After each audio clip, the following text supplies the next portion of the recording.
O ser humano, ele é simples, mas ao mesmo tempo complexo. E uma das coisas que eu sou apaixonado é pela arte. Desenhar, pintar, escrever, cinema, teatro. Cinema então nem se fala. E eu vejo muitas obras, misturando conceitos para, na arte, passar uma mensagem. E muitas vezes essas mensagens, ela tem um cunho emocional, tem um cunho espiritual, tem um cunho psicológico, se é que eu posso dizer assim. E aí, dentro da nossa simplicidade de ser humano, eu acabo vendo uma profunda complexidade que me fascina e muito, que é a minha jornada de busca de conhecimento e sabedoria, que de uma forma intuitiva acaba me guiando. Eu uso muito uma frase que aprendi num filme, que é o termo bússola moral. Bússola moral.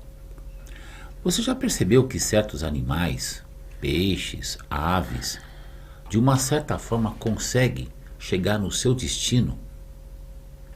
Ou voando, ou nadando, ou correndo? Como é que eles se guiam? O que leva a esses animais chegar no seu destino? É o sol, é o vento, é o movimento da terra, é o campo magnético, é o campo gravitacional, é a luz. Como é que a vida funciona? E uma das coisas que eu questiono muito é a relação entre espiritualidade e psicologia. É um conflito meu, é um questionamento meu. Independente de um embasamento científico, mas a minha sensação, as minhas emoções e os meus instintos me falam que existe sim uma relação entre o lado psicológico e o lado espiritual. Mas eu posso estar errado. Como o Papo Amigo é um programa de informação com reflexão, hoje o nosso tema será espiritualidade e psicologia. Pode isso? Será que podemos afirmar que espiritualidade e psicologia são páginas da mesma folha? E para tratar desse assunto, hoje nós vamos conversar com o nosso grande amigo e irmão, Wilson Decola, meu amigo, meu irmão, e também psicanalista, que vai aqui trocar algumas ideias com a gente nesse bate-papo, nesse Papo Amigo. Boa tarde, Wilson. Boa tarde. Boa tarde, Saulo. Boa tarde, internautas que nos acompanham aqui toda semana. Sempre um prazer participar desse podcast incrível, com esses temas que o Saulo sugere, que eu acho assim muito importantes para a gente trazer a verdade à luz da psicanálise e da vida, né? Não só da psicanálise, mas assim, na prática. Tá certo, Saulo? Com certeza. Inclusive, uma das coisas que acontece muito, que eu vejo no nosso dia a dia, são pessoas buscando uma série de ferramentas, e eu chamo de terapias complementares. Às vezes, nós não temos consciência da importância de um abraço. E como eu, durante muitos anos, frequentei núcleo espírita, centro de um terreiro de Umbanda, que eu tenho o maior carinho, eu sou batizado na Umbanda com muita honra, com muito respeito, com muito amor. Tem muita coisa ali dentro que eu questiono e sempre questionarei, isso é um fato. Tem muita coisa no espiritismo que eu sempre questiono e sempre questionarei, é um fato. Mas você percebe o abraço, o acolhimento, pessoas te tratando com carinho, com amor e com respeito, com transparência. Isso para mim é muito importante.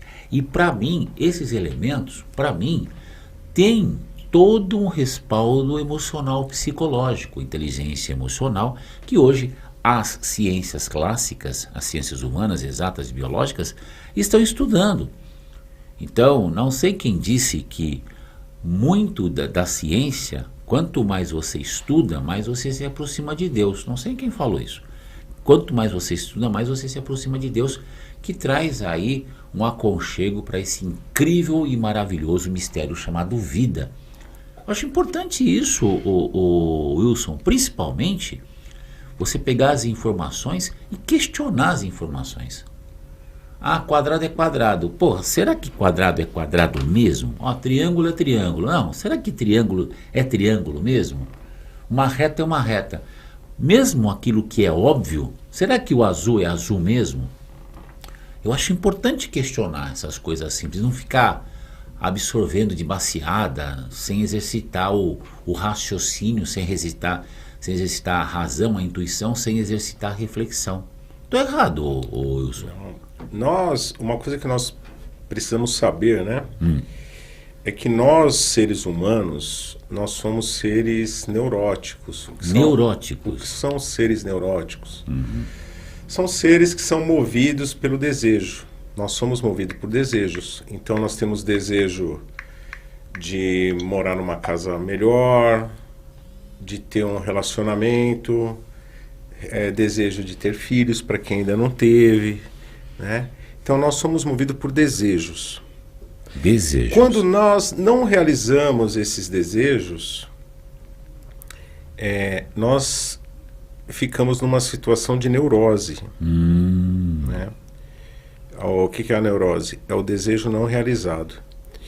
Então, quando a gente busca fazer um paralelo, né, entre espiritualidade e psicologia ou psicanálise ou comportamento, né, eu acho que nós buscamos sempre um significado para as coisas, voltando aí ao início da conversa. Certo. Né? E que significado é esse? Né? Nós buscamos, por exemplo, o sentido da vida. Qual é o sentido da vida? Né? Para mim, o meu sentido da minha vida é a vida que eu levo trabalhando tanto minhas alegrias quanto minhas angústias também. E eu procuro, mais do que ter uma vida feliz, é ter uma vida interessante. Interessante, produtiva, né? Produtiva, porque quando você fica buscando felicidade a todo custo, você cria uma angústia automaticamente, porque você não tem isso. A felicidade, ela é formada por momentos de alegria, momentos do dia a dia, pequenas coisas que trazem alegria. Se você busca isso o tempo todo, isso é uma neurose, né? É a busca por um desejo a ser realizado, e tem coisas que você vai passar uma vida inteira e você não vai realizar também, sabia? Com certeza. Não é porque você quer algo que aquilo tem que acontecer. Sim. Você tem que construir para você chegar em algum lugar. Sim. Então, mais do que ter um desejo, né, é uma das coisas que eu passo sempre nas minhas mentorias, nos meus atendimentos. Como é que você quer algo novo se você faz sempre a mesma coisa? Se você não sai do lugar, se você não muda de casa, se você não muda de emprego, se você não troca teu relacionamento, se você não muda a rua que você mora. Então, para você mudar, é preciso você criar algumas situações que às vezes são difíceis. E tem pessoas que não mudam, permanecem, vamos dizer, vivendo uma vida insatisfeita porque não querem mudar. Porque a mudança causa medo. Então a gente tem medo do desconhecido, né? E para a gente mudar, às vezes você precisa se arriscar um pouco, né? E a graça da vida está aí. Você ir de encontro a algumas situações que você não conhece. Então você pode ser surpreendido por coisas boas, coisas que você nunca imaginou ter acesso. Olha que loucura, você sabe que hoje talvez uma das figurinhas mais carimbadas do mundo é aquele empresário conhecido como Elon Musk. Se eu não me engano, o patrimônio líquido dele hoje, fora as empresas, o patrimônio líquido, aquele dinheiro que ele tem no banco aplicado, é em torno de 750 bilhões de dólares. Ou seja, pode ser, né, eu me corrija se estiver errado, mas eu acho que o Elon Musk está muito próximo de ser o primeiro homem, né, pelo menos de uma maneira oficial, deve existir outras pessoas trilionárias no mundo, só que a gente não sabe, né? Sheiks e tudo mais, organizações, tal, que a gente não sabe. Mas provavelmente ele vai ser o primeiro homem que vai ultrapassar ultrapassar a marca de um patrimônio líquido de $1 trilhão. Muito bem. Aí o pessoal fala assim, nossa, que maravilha, $1 trilhão.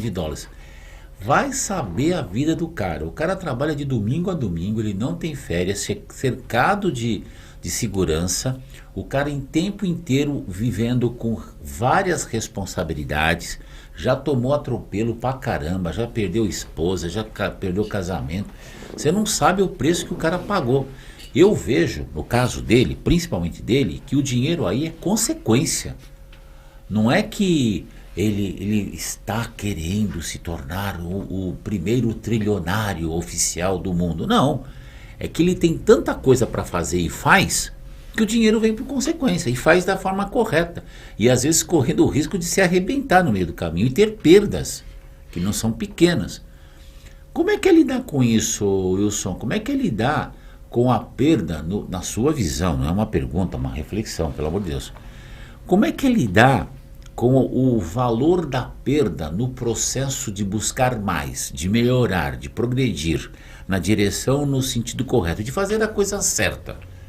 Como é que é lidar com esse sentimento de perder? Olha, para eu conseguir alguma coisa, eu vou perder outra. Como é que é lidar com isso, na sua visão? Então, para o empreendedor, tudo isso faz parte do processo. Do jogo mesmo. Do jogo, porque não é porque a pessoa tem êxito lá na empresa que sempre foi êxito, não. Sim. Para ela chegar naquele patamar, ela passou por vários momentos, vários erros. Aliás, mais erros que acertos. Ralou pra caramba, né? É, porque você erra de um jeito, aí você muda um pouco, você acerta um pouco. Aí chega lá na frente, você erra de novo, você tem que mudar a tua rota. Aí você enfrenta um concorrente, aí você tem que lançar um outro produto ou serviço. Então, a trajetória do empresário, do empreendedor, é assim. Ela é feita na base de resiliência, de persistência e de pensar sozinho, muitas vezes, e tomar aquelas decisões por conta própria. Coisa que quem não tem esse perfil empreendedor, ô Saulo, não consegue fazer. Não consegue fazer. Porque no primeiro problema a pessoa para e trava. Um abraço. Um abraço. Tá certo? Com certeza. Agora, tem gente, vou citar um exemplo aqui, de uma empresa que acabou por causa de uma crise das montadoras automobilísticas. Né? Era um empresário que tinha uma empresa de embalagens para peças. E aí o cara estava a todo vapor e uma crise no mercado, uma crise de exportação, parou tudo. Então, em 90 dias, a empresa desse cara acabou. Nossa. Ele ficou depressivo, deprimido, como você quiser chamar. Ele ficou. Só que quem pode ficar deprimido é quem tem grana no banco e fala assim, poxa, eu vou ficar um pouco deprimido agora aqui. Vou fazer um ano sabático, né? Vou fazer um ano sabático. Mas quem não tem que virar a chave e fazer. Então, esse cara, ele ficou um ano assim, muito mal. Mas esse ano que ele ficou assim, doente, ele procurou outros negócios.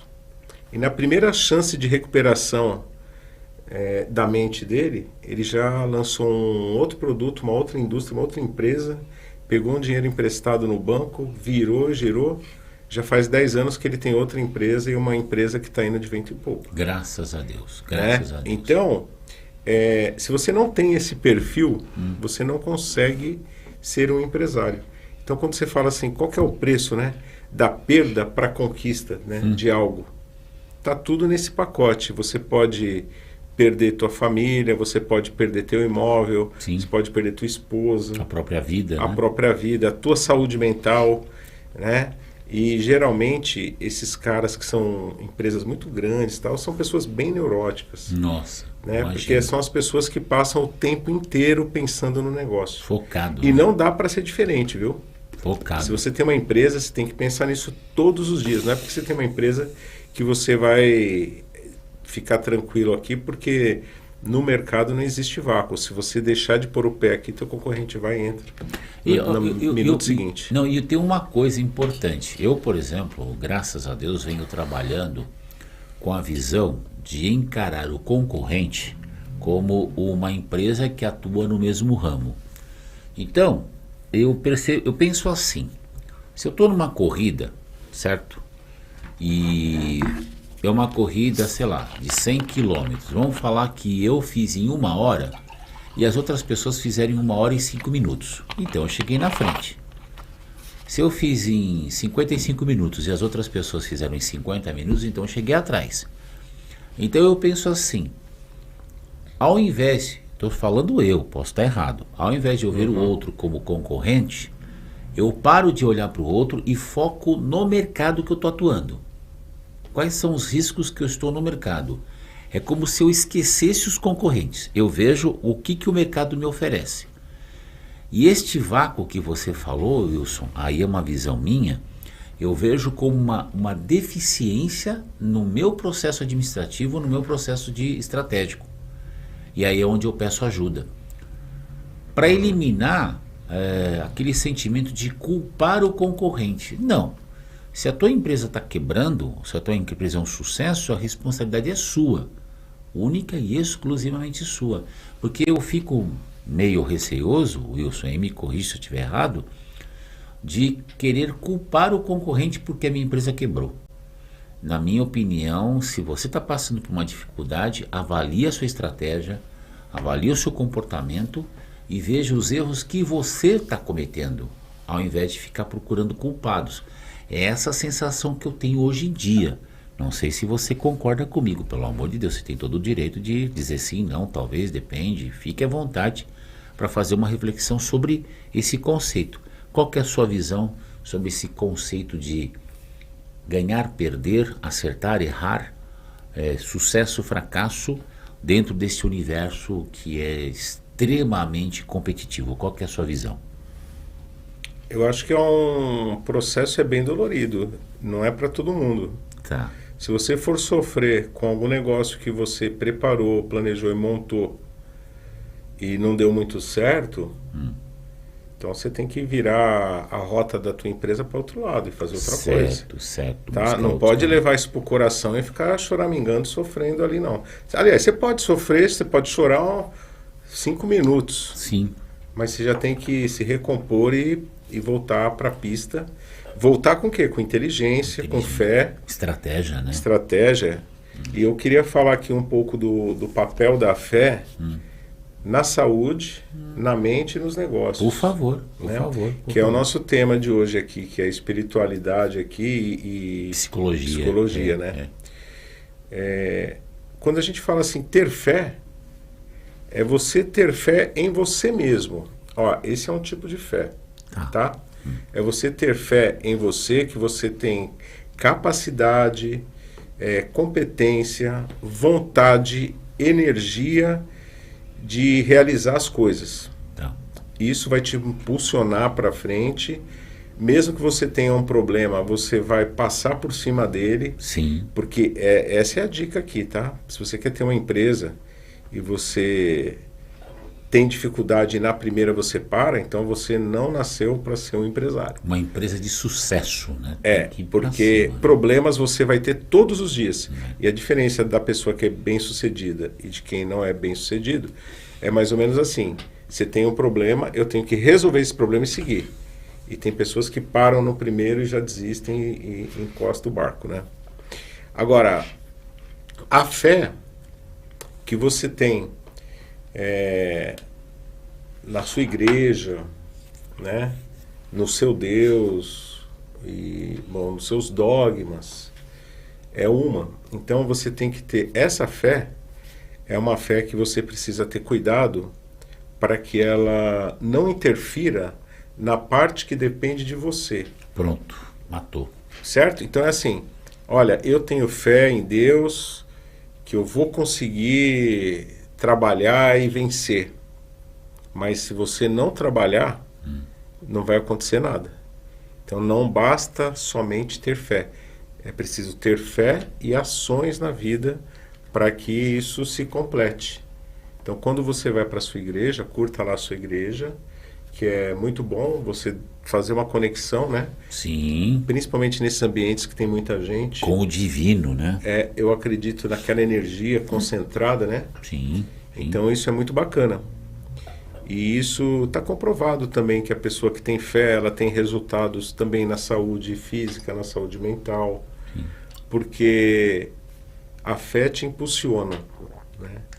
Ela te impulsiona num momento, mas se você não tiver ações, a tua fé pode te paralisar. Nossa. Porque se você ficar esperando por um milagre, você pode ficar uma vida inteira aguardando, né? Coisas que você poderia trazer para si como protagonista da tua vida e escolher para que lado ir. Ah, eu quero me tornar um advogado, então, peraí, eu vou lá na minha igreja, né? Tá certo? Mas eu também vou para a universidade. Claro, Essa claro, é a dica. claro. Isso eu me lembro de um conceito que eu vi. Inclusive eu pensei muito nesse conceito, eu vi em um filme. Eu acho que chama Sobre o Sol da Toscana. É uma atriz que eu gosto muito, esqueci o nome dela agora, depois eu lembro o nome dela. E tem uma cena que ela está conversando com um homem, ele fala, olha, aqui na Itália tem um lugar que os engenheiros foram lá e projetaram uma estrada de ferro, tá? Levaram 5 anos para construir essa estrada de ferro. Se não me engano, a história é mais ou menos assim. Muito bem. E durante esses 5 anos que eles construíram a estrada de ferro, de uma certa forma, o que o cara quis dizer é o seguinte, olha, eles tinham fé que um dia ia passar um trem ali. Tudo bem que é uma fé racional, calculada, planejada, existia um projeto de engenharia e tal. Mas para pensar, eu passei 5 anos construindo uma estrada num lugar, eu não sei se vai ter terremoto, maremoto, se vai cair um cometa, se vai pegar fogo, se a terra vai rachar, mas eu passei 5 anos trabalhando, construindo uma estrada de ferro. Eu não tenho, o pessoal não teria a capacidade de avaliar as infinitas possibilidades de acontecer uma tragédia naquele lugar. Mas foram lá, dentro das ferramentas da engenharia, e projetaram e construíram a estrada. E uma vez, se eu não me engano, acho que foi para o Paulo Coelho, escritor brasileiro, muita gente não conhece, perguntaram, o que você entende por fé? Se eu não me engano, ele respondeu assim, fé é o ato de acreditar sem provas. E eu cheguei à conclusão, Wilson, que existe sim uma fé espiritual, mas também existe uma fé racional. Eu rezo para Deus, Deus me ajuda, me ajuda, me ajuda. Cara, estuda. Procura metodologia para estudar. Trabalha. E tenha a fé em você também. A fé em você, né? Tem a fé em Deus e fé em você, que Fé em você vai realizar. Porque você é uma ferramenta do universo para realizar o que você sonha. Eu vi uma moça nesses programas de culinária na internet, ela se tornou uma bambambam na parte de doces, e ela falou, nos primeiros 5 anos que eu trabalhei na minha confeiteria, que eu comecei na minha cozinha, foram 5 anos trabalhando sem férias, de domingo a domingo, de 12 a 18 horas por dia. Como é que uma mulher dessa, do nada, pega energia em casa, começa a trabalhar na cozinha de casa durante 5 anos sem férias para montar uma potência? Então, eu acho que um dos elementos, um dos segredos da espiritualidade, na minha opinião, é o trabalho. Tem muita gente que não acredita nisso, mas é trabalhar com inteligência. Não adianta você trabalhar de graça, que você não vai ter lucro. Então, para você vai ser um otário. Para você ter um impacto psicológico na tua vida, né? Você faz uma combinação das suas práticas espirituais, né? E seus rituais de vida. Tá. Sabe? Tá. Você planeja o que você vai fazer, você acorda com alegria. Uma oração pode melhorar teu dia? Pode. Claro. Né? Então é essa fé que a gente coloca aqui como uma ferramenta de extrema importância para você alcançar outros patamares na vida. Né? Porque tem esse efeito psicológico. Então as duas coisas estão muito ligadas, estão na mesma... Psicologia e espiritualidade, né? É isso. Então, quer dizer... Veja, pelo amor, com todo respeito, gente, isso aqui é uma reflexão. Você que está vendo, que está assistindo, você pode concordar ou discordar.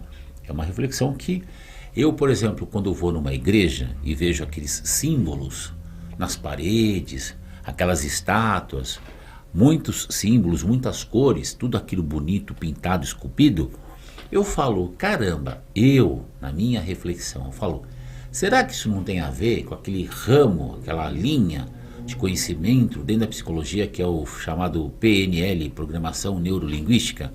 Porque o nosso cérebro trabalha com símbolos. Quando você fala bola, você pensa numa bola. Quando você fala carro, você pensa num carro. Quando você fala flor, você pensa numa flor. Então, será que esses símbolos que você encontra nas igrejas, nos terreiros, nos núcleos espíritas, em qualquer lugar religioso, será que esses símbolos não estão aí ligados à nossa psique, ao nosso lado psicológico, ao nosso lado cerebral também? É uma coisa que eu realmente questiono muito isso, Wilson. Eu às vezes fico nesse pensamento, eu falo, caramba, parece simples, mas ao mesmo tempo, para mim, se torna complexo. Como é que você vê o ato das pessoas aí, né? A gente fala de espiritualidade, mas a gente sem querer acaba caindo em religião. Né? E muitas vezes você pode ser uma pessoa espiritual, espiritualista, mas não necessariamente pertencer a uma religião. Não necessariamente. Como é que você vê esse conceito, na sua opinião, de ser religioso e ao mesmo tempo ser espiritualista, ou então é a mesma coisa, uma coisa é uma coisa, outra coisa é outra coisa? Como é que você tem vê? muita coisa assim, muita gente que já vem dentro de uma religião desde a infância, porque a família já está lá, então acaba que vai passando de geração para geração, né? Sim. Só que sempre tem aquele membro da família que é o cara que contesta um pouco e fala assim, peraí, por que está todo mundo indo para cá, né? Sim. E por que a gente não vai um pouco para lá, né? Sim. Seria uma outra igreja, uma coisa assim. No passado falava ovelha negra da família. Tem uma música da Rita, tem uma música da Rita Lee que fala, né? Você é ovelha negra da família. A Rita Lee tem uma música assim, né? Se eu não me engano. Então é isso. Então, mas eu acho que a gente sempre anda assim buscando um significado para a vida, né? Ah, boa. Não é legal? Significado para a vida. A gente busca. Por que eu tô aqui? Por que tanta coisa acontece comigo, né? Ou por que aconteceu uma coisa ruim comigo? Porque tanta coisa não acontece comigo. É aí que tá a pergunta. Olha que legal, né? Por que tanta coisa não acontece comigo? Será que você não está parado esperando alguém fazer algo por você? Cai naquele tema da semana passada. Que é a procrastinação. Procrastinação, né? Procrastinação. Olha. Então, aquele tema da semana passada deu o que falar. O quê, meu? Pelo amor de Deus. Deu o que falar porque nós fizemos aqui um corte falando que nós vivemos na tirania da produtividade. Eu vi esse Lembra corte, disso? Eu vi esse corte. Então, nós estamos falando o seguinte, que nós vivemos assim, nós estamos trabalhando muito, buscando muita coisa, tudo acontece muito rápido. O smartphone hoje dita o ritmo de vida, né? As pessoas te chamam esperando uma resposta rápida, tal, tudo isso. E nesse corte nós falamos isso, que nós vivemos essa tirania da prosperidade, da produtividade, né? A procrastinação também. E a procrastinação, nesse caso, ela se torna um mecanismo de defesa para mostrar que nós não estamos vivendo de um jeito correto, de um jeito bom para nós. Nós estamos vivendo, vamos dizer, para o trabalho, para as relações sociais, para o banco, não é? Para o condomínio onde você mora, enfim. Para aparência. Para aparência e para o falso status que a gente lança lá na rede social. Sim. E teve gente que criticou esse corte, sabia? Ótimo. Porque eles acham assim que chamar de tirania da produtividade é um nome muito pesado. E tem que ser esse nome. Mas eu digo o seguinte, que a gente usa certas metáforas para mostrar o óbvio. Quando a gente usa uma palavra um pouco mais pesada, é para dar uma pancada mesmo, para te provocar, para você falar assim, pô, peraí, por que você está falando isso? Não é? Sim. Então, isso é refletir sobre o assunto. Aconteceu aqui na Vox TV, nós estamos aqui no Papo Amigo, Informação com Reflexão, modelo podcast aqui nos estúdios da Vox TV. Todo mundo sabe que segunda, terça e sexta é na Rádio ABC à noite, aqui em Santo André, FM 81.9, e quartas e quintas aqui na Vox TV. Então nós temos o Papo Amigo, segunda a sexta, graças a Deus. Isso com muito trabalho, com muito amor, com muita dedicação, com muitas parcerias e muito respeito. E aconteceu um problema aqui de um jovem mandar uma mensagem me criticando assim: ô Saulo, quando é que você vai assumir que você, tipo, outro lado, né, que você é homossexual, digamos assim, né? Mais ou menos isso, né? Mandou umas mensagens, né? Quando é que você vai se assumir? Aí eu falei, pô, em pleno século XXI, uma pessoa me fazendo essa pergunta, primeiro, e se eu fosse homossexual? O que tem? Né? Isso é o primeiro ponto. E segundo, o ato dele me perguntar, essa pessoa me perguntar, não demonstra um preconceito dela em relação ao ato de ser homossexual? Olha como a pessoa criou, ela criou uma armadilha para ela mesma. Ela não questionou antes de fazer essa provocação. Fez a provocação foi porque... no automático. Eu achei assim perigoso. Quando a pessoa... Hein? Achei perigoso isso. Então, mas aí que tá, né? O afeto está em tudo que nos afeta. Então, por que esse tema provocou nele algo que o fez mandar uma mensagem para você, te perguntando, questionando sobre isso? Então, isso diz mais sobre ele do que sobre você, porque você pode ser o que você quiser e eu ser o que eu quiser e tá tudo bem. Agora, se a pessoa está incomodada, se você parece um gay, por exemplo, isso diz direito dela, é o problema dela. Isso diz mais sobre ela do que sobre nós aqui. Não, porque você sabe, isso é uma coisa que eu fiquei pensando. Essa pessoa, ela fez essa pergunta, essa provocação no automático, ela não pensou nas consequências. E o Papo Amigo, gente, é gerar reflexão. Muita gente, quando comecei o projeto Papo Amigo há 10, 12 anos, falou: Saulo, por que você não cria um programa Saulo Tadeu Apes Entrevista? Eu falei: gente, o Papo Amigo é um projeto que ele tem vida própria. Muitas pessoas, graças a Deus, hoje aqui no Papo Amigo, na família Papo Amigo, está apresentando o Papo Amigo. Então não é só para o Saulo apresentar, é para todo mundo questionar, cutucar mesmo, no bom sentido. E essa reflexão é um exercício que ajuda não só a mim, mas eu tenho certeza, Wilson, e você que está assistindo o nosso bate-papo hoje, nosso podcast, ajuda muita gente, mas muita gente. Eu vejo pessoas todo dia: Saulo, eu te agradeço pela ajuda que você me dá. Eu falo: cara, eu sou apenas uma ferramenta do universo. E eu vejo pessoas realmente, falo: caramba, que responsabilidade é essa? Você sente que a pessoa melhorou. Eu acho tão importante isso. Isso para mim eu vejo como missão de vida. Aí, Wilson, eu acho que aí tem uma dose de espiritualidade, mas posso estar errado. Como é que é a tua visão dentro dessa questão do nosso tema de hoje, psicologia e espiritualidade? Como é que é a tua visão no sentido de equilibrar um trabalho profissional dentro desse conceito psicológico e espiritual ao mesmo tempo? Eu trabalho porque eu me realizo no que faço, mas ao mesmo tempo eu tenho uma fonte de renda viável para poder me manter financeiramente numa sociedade que depende da troca. E o dinheiro serve como uma ferramenta de troca. Como é que é lidar com a psique e também lidar com a espiritualidade dentro desse universo físico, profissional, financeiro, na sua visão? Na sua visão, não é uma pergunta. Saulo, uma das primeiras perguntas que eu faço, né, no setting de atendimento é sobre religião, sabia? Porque... Olha, loucura, hein? Porque a gente vai trabalhar muito as crenças de cada um. Tá. E são diferentes, né? Tem gente que tem uma crença muito forte dentro de uma prática religiosa, por exemplo. Tem gente que tem uma relação religiosa, mas que não leva isso, vamos dizer, para os negócios. E tem gente que mistura tudo. Então, a primeira coisa que a gente faz é tentar entender como funciona o inconsciente de uma pessoa, de cada um, dentro desse setting de atendimento na psicanálise. Porque, a partir daí, nós vamos entender como está funcionando a psique dessa pessoa e esse mecanismo de trabalho espiritual, profissional, social, como é que a pessoa lida com tudo isso, né, misturado. Sim. E aí tem gente que leva isso com leveza, né?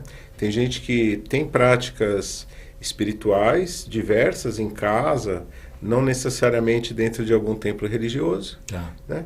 E tem gente que chega num set de atendimento e pergunta qual que é a minha religião, para saber se ela pode ser atendida por mim. Já aconteceu isso comigo, você sabia? Já? Então conta essa aí. Não, foi muito engraçado. Uma pessoa chegou para mim, eu fiquei sabendo que você tem um programa de rádio, uma amiga de uma amiga me falou de você, e eu sou um profissional que eu não tenho tempo para perder.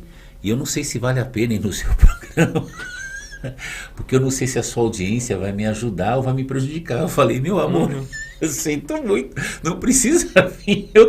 Ele, não, você tem que entender. Eu falei, não, pode ficar tranquilo, desliguei na hora. Isso já tem uns 4, 5 anos, 6 anos, sei lá, E eu achei, é mais ou menos isso, né? Pô, qual que é a tua religião? Se, eu vim aqui me tratar com você é um psicólogo, um psicanalista, um psiquiatra, mas dependendo da sua religião, eu não vou me tratar contigo, não. Então, se é Santos ou é Corinthians? Não, se você é Palmeiras... É isso. Eu não me trato contigo. Pô, cara. E logo no começo da minha carreira, eu recebi essa indagação de cara. Caramba, quem tá precisando ser tratado é você, meu. Mas assim... eu tive que explicar que dentro de um set de atendimento, eu não tenho que colocar minhas crenças, porque o trabalho é sobre a pessoa que vem até o setting. Sim. Não é? Então eu tenho que entender no que a pessoa acredita. E não colocar as minhas ideias, minhas crenças num atendimento. Isso é o primeiro tópico aqui da psicanálise. Toda a minha parte de crenças, eu deixo ela engavetada. Sim. E vou para um atendimento profissional, neutro e profissional. É bem simples, porque se fosse assim, a pessoa pergunta, você é Palmeiras ou Corinthians? Eu vou falar, não, eu sou Santos. Pronto. Aí a pessoa fala, não gosto do Santos, eu gosto só do São Paulo né, e do Bragantino. Então não vamos fazer o trabalho porque vamos nos limitar aqui ao campo do esporte. Imagina um médico cirurgião que está ali para operar o teu coração, você deitado na mesa, qual time que você torce? Eu torço pro Santos. Eu torço pro Corinthians. Então você não vai operar meu coração. Tudo bem. Tudo bem. Mas é isso que rola, viu, Saulo? Não vou operar o teu coração, meu. Complicado. A que ponto que vai chegar, meu Deus do céu. Loucura, né? Seria cômico se não fosse trágico. Mas existe isso. Mas tem isso? Tem. A moça me perguntou, era uma mulher de uns 40 anos, ela me perguntou qual é a minha religião. Porque ela falou, se você não for da minha religião, eu não quero ser atendida por você. Meu Deus. Então eu perguntei para ela, qual é a sua religião? E ela falou, é de uma igreja evangélica, bem antiga e tal. E eu falei, mas o que importa é você, não eu. Eu vou trabalhar aqui dentro de uma técnica com você.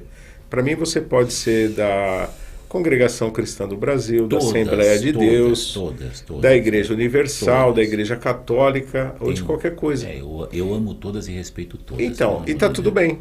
Né? Eu sou uma pessoa, Saulo, que eu frequento várias igrejas diferentes, vários rituais diferentes, porque eu gosto de conhecer, gosto de participar e de ter acesso a isso, para entender como que as pessoas se comportam dentro desses ambientes religiosos.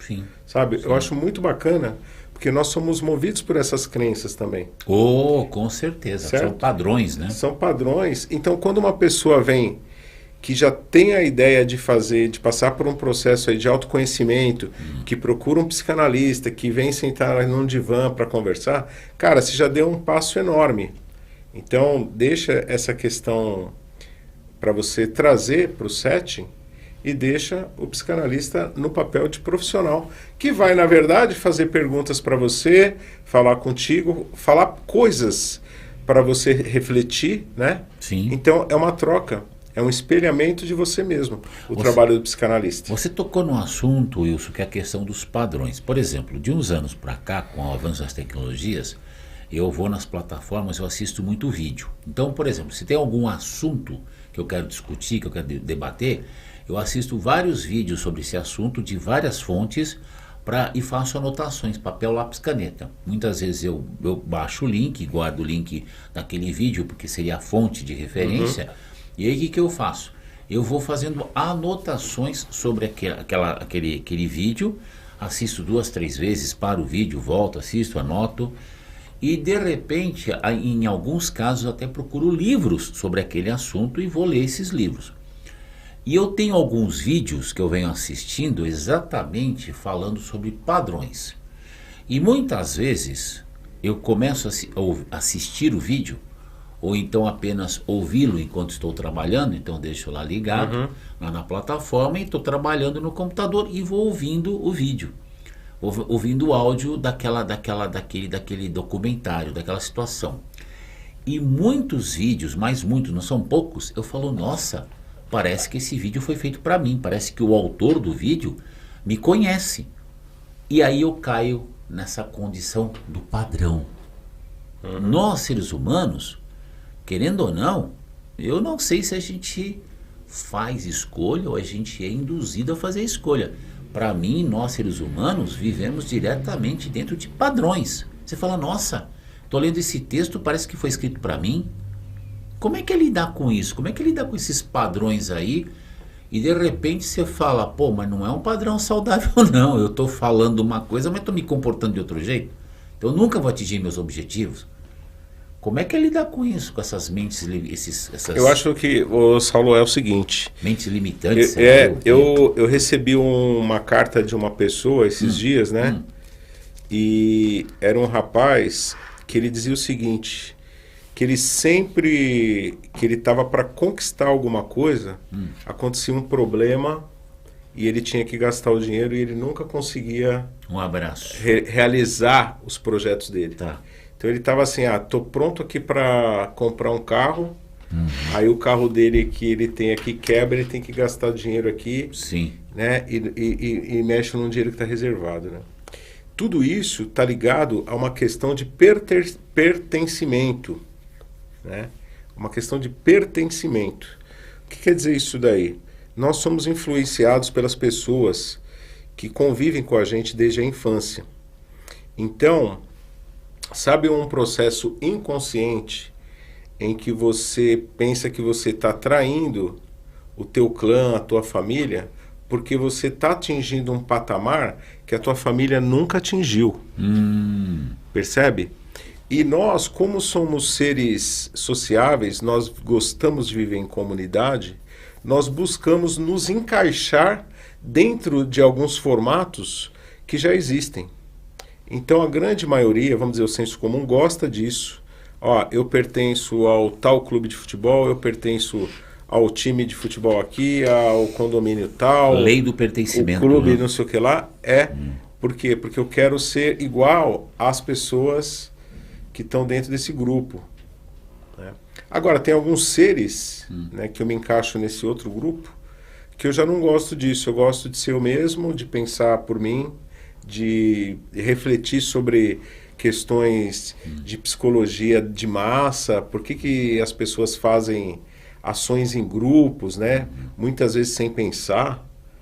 Porque se você vê, está todo mundo indo numa direção, antes de ir, eu paro e me pergunto, por que todas essas pessoas, por exemplo, estão na fila para comprar naquele restaurante, sendo que eu tenho mais 5 aqui em volta, né? Entendi. Então, por que será?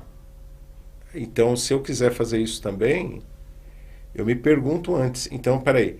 Eu vou porque ali é um cara exclusivo que vai ter um prato que só ele tem. Tá. E realmente eu vou ter que enfrentar essa fila para ficar lá. Né?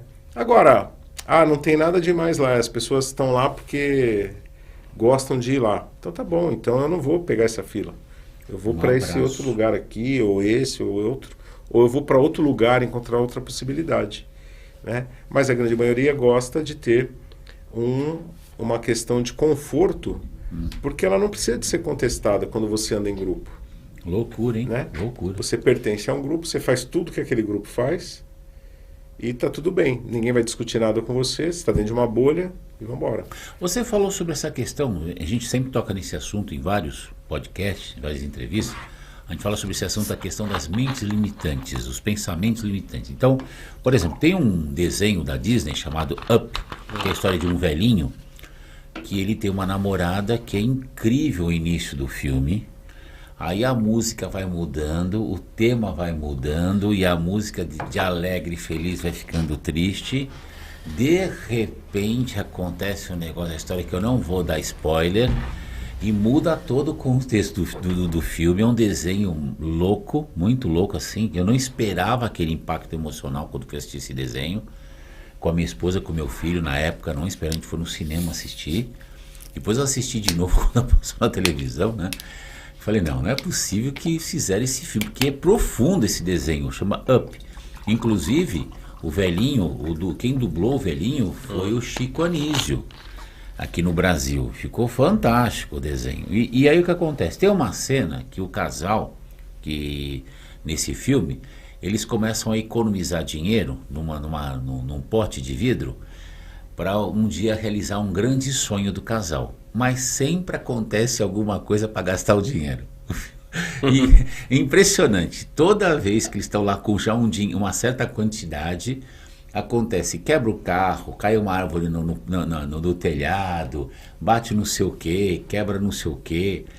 Então, eu falei, será que isso tem a ver com aquela questão das mentes limitantes, os hábitos limitantes? Por exemplo, quebrou o carro, tá bom, eu não vou consertar agora, não vou usar esse dinheiro, eu vou usar um outro recurso, esse dinheiro não, eu vou usar outro recurso, vou fazer uma outra coisa para ver.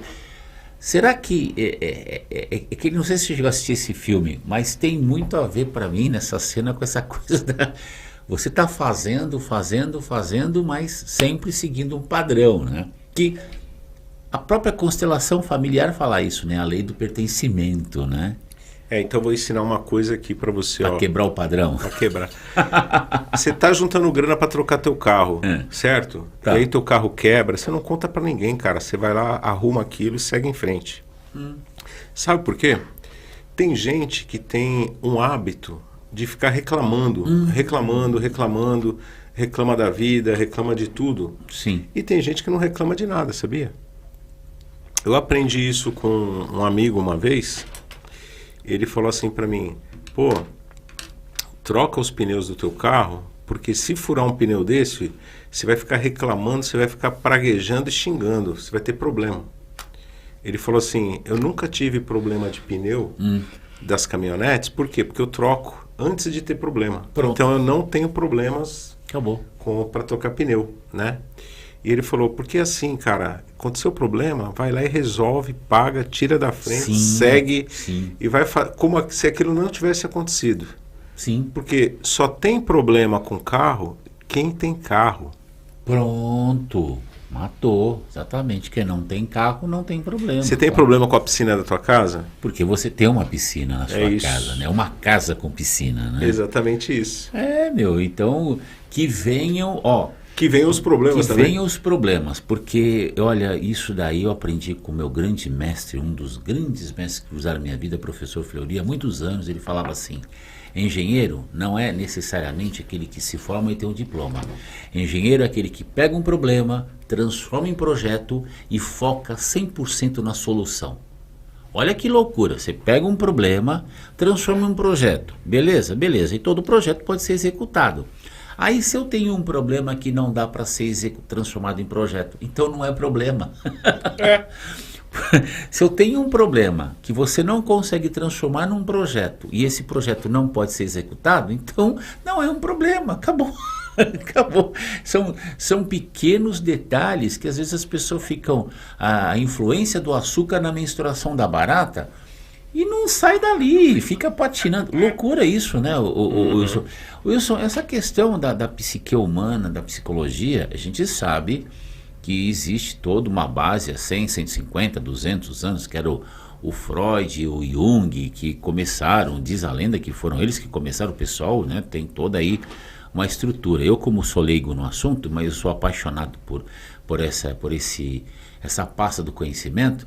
Olha, eu não sei tocar nenhum instrumento, mas eu adoro música clássica, eu adoro assistir uma orquestra, então eu me apaixono pelas músicas que a orquestra toca, mas eu não sei tocar aqueles instrumentos. Então eu, de repente, não sou psicanalista, não sou psicólogo, não sou psiquiatra, mas eu amo essa área, eu sou fascinado por isso. E uma coisa que a gente observa, como qualquer ciência, ela vai evoluindo. Então, tudo que o Freud fez e o Jung fez, cada um fez, tem o que, 50, 100 anos ou mais, Mas de lá para cá outros nomes foram destacando, outras técnicas foram surgindo e outras pesquisas e outras descobertas foram acontecendo, né? O que você está rindo?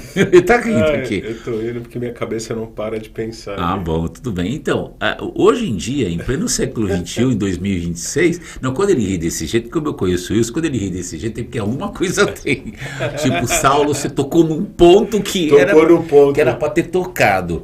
Como é que é lidar com essas novas ferramentas da psicologia, da psiquiatria, da psicanálise, terapias complementares, constelação familiar, apometria, cartas de tarô? Como é que é lidar com tudo isso? Porque hoje em dia, né, estamos aqui, né, fazer o quê? Somos humanos, né? Saulo, a gente lida com tudo que Freud planejou e criou nos dias de hoje. Ah, é? É. Freud escrevia 10 muito minutos. sobre psicologia das massas e análise do eu, por exemplo. Que é mais o mal-estar da civilização. Quer dizer, tudo o que de angústia criada quando você vive em grupos, né? E aí, isso eu estou falando lá de 1890. E bolinha, né? 1900 e tal. Então Freud escrevia muito sobre essas movimentações, né, de grupos, né, de comunidade, de pessoas. E hoje nós vivemos isso, só que a gente vive de uma forma diferente. Hoje a gente vê tudo isso na rede social. Loucura, né? Não é? Loucura. Então essas bolhas que as pessoas curtem determinados temas, né? Eu vejo muitos filósofos hoje na internet, nas plataformas, por exemplo, Platão. Ele nasceu no século V ou século VI a.C. Então estamos falando em 2.500 anos. Tem lá uma série de outros pensadores que também nasceram há 1.000, 2.000, 3.000 anos. E muitas obras que foram colocadas naquela época, se você observar, está acontecendo agora. Parece que foi escrito agora. Parece que foi feito. Então eu tenho observado. Gente, tem um livro, esse tá na minha lista. É enorme, parece um tijolo enorme, chama Revolta de Atlas. Eu já vi vários documentários sobre esse livro e já também assisti várias vezes alguns documentários, porque o filósofo, o professor lá que comentou, que leu, que falou sobre essa obra, você olha assim, você fala, caramba, isso que foi feito no início do século XX está acontecendo agora. Você fala, caramba, tem um filme, acho que chamado Brasil, que era muito louco esse filme, era um Brasil com Z, que era uma sociedade distópica, onde pessoas eram presas e tomavam uma injeção e ficavam dentro de uma bolha de sonho, achando que aquela bolha de sonho era a felicidade. O cara não sabia que estava dormindo. É muito louco esse filme, se eu não me engano, acho que até o Robert De Niro trabalhou nesse filme. É muito louco. Então tem muita coisa que você vê em obras antigas acontecendo agora. Loucura isso, hein? É porque isso tem um princípio, né, do comportamento humano, né? Essas coisas se repetem. Ai, caramba. É isso que é interessante. É por isso que esses livros de Freud são tão interessantes. Porque você vê uma coisa que um pensador escreveu em 1900 acontecer na rede social que está aí todo dia. Sim. Que é uma coisa que foi criada há pouco tempo. Nossa, meu né? Deus do céu. Mas a gente vê isso, a gente vê muito comportamento dentro da rede social. E um deles, né, que eu já escrevi sobre isso, é o falso status nas redes sociais, né? O falso status. A gente pode depois falar sobre isso como um tema. O falso status nas redes sociais. E isso está ligado ao simples desejo do ser humano em ser amado. Por quê? A pessoa tenta se mostrar de uma forma na rede social, uma forma que ela não é, que ela não tem condições de ser. Hoje eu anotando aqui, ó. O falso status nas redes sociais. Status. Nas redes sociais, é isso. Redes. Loucura, hein? As redes. Eu me lembro que em 1982, eu tinha 20 anos, estava fazendo cursinho, tinha saído do exército, servi o exército com 19 anos, com 20 anos fui fazer cursinho.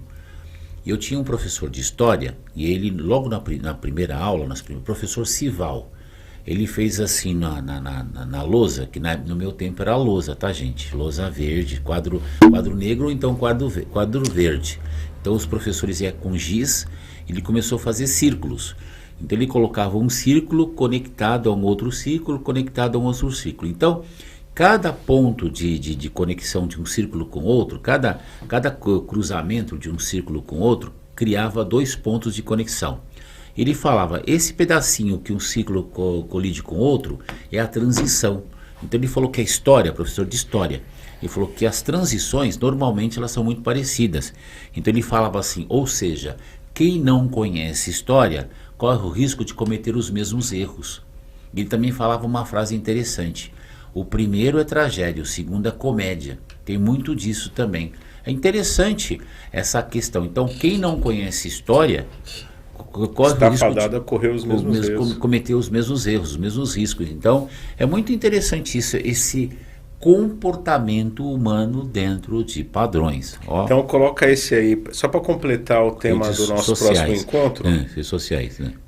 O título vai ser o seguinte, realidade real. Vamos lá. Realidade real e realidade virtual versus realidade virtual, ó, virtual. Quando é que a gente... Aí a legenda, o falso status nas redes sociais. O falso status nas redes sociais. Isso. Me diz uma coisa, quando é que a gente vai fazer o Procrastinação 2 a missão? Porque o pessoal... Você sabe que o tema que foi sucesso foi esse de procrastinação. Procrastinação 2 a missão. Eu acho que a gente pode fazer um próximo também. Sim. Para a gente falar sobre alguns tipos de procrastinação. Opa, né? Existe esse, por exemplo, que você está depressivo e que você procrastina mesmo, não é? E tem aquele que você está vivendo de forma acelerada e que, vamos dizer, a tua mente fala assim, cara, você tem que procrastinar um pouco para você desacelerar. Então, só nesses 2 pontos, eu já vi que já tem um lugar aí para a gente discutir. Opa, com certeza. Né? Essas 2 formas de procrastinar. Então, eu estou começando a achar que nem toda procrastinação é ruim. Olha, uma coisa que eu observei, o Wilson, já tem alguns anos, uns 10, 15 anos, que me ajudou muito, é a disciplina da agenda. Como eu uso caderno, né? Quem está assistindo aqui está vendo que eu uso um caderno, então inclusive ganhei esse caderno do meu grande amigo Sérgio, né, no caso, rapaz da Brasil Traduções, ele vai voltar aqui no Papo Amigo logo, em breve. E o que acontece? Eu anoto tudo na agenda, então põe lá das 8 às 9, das 9 às 10, vou anotando. E no meio do caminho surgem digamos assim, prioridades, né? Então você vai anotando. E aí o que acontece? Aquela sensação de tempo, fiz tanta coisa e não fiz nada, desaparece. Eu tenho observado isso. Então, o simples fato de ter uma agenda, porque você tem lá 30 coisas para fazer, mas no dia você só consegue fazer 12. Não adianta querer fazer 30. Então, e o que você falou, em alguns casos a procrastinação é saudável. Interessante esse raciocínio. Poxa, olha como chegamos no conceito. Você lembra de uma que nova... Não foi combinado não, hein, gente? Isso aqui não foi combinado outra não, coisa também que a gente acelerou demais e agora estamos desacelerando, né? Quando surgiu o fast food, foi uma sensação total, né? Todo mundo queria encostar com o carro, pegar aquele lanche rápido e comer, né? Sim. Então hoje nós estamos falando de slow food, né? Que é você cozinhar na tua casa com calma. Isso. Certo? Tomar uma garrafa de vinho, conversar, relaxar, né? Como fazer um churrasco, por exemplo, você passa uma tarde inteira fazendo um churrasco. Sim. Mas você vai observar que tem gente que não suporta isso também. A pessoa quer que assa a carne rápida e come imediatamente e já sai de circulação. Meu Deus do céu. Esse daí está formatado desde lá dos tempos em que a pessoa trabalhava e tinha um horário regrado para o almoço. Loucura. Eu percebo bastante isso. Loucura, né?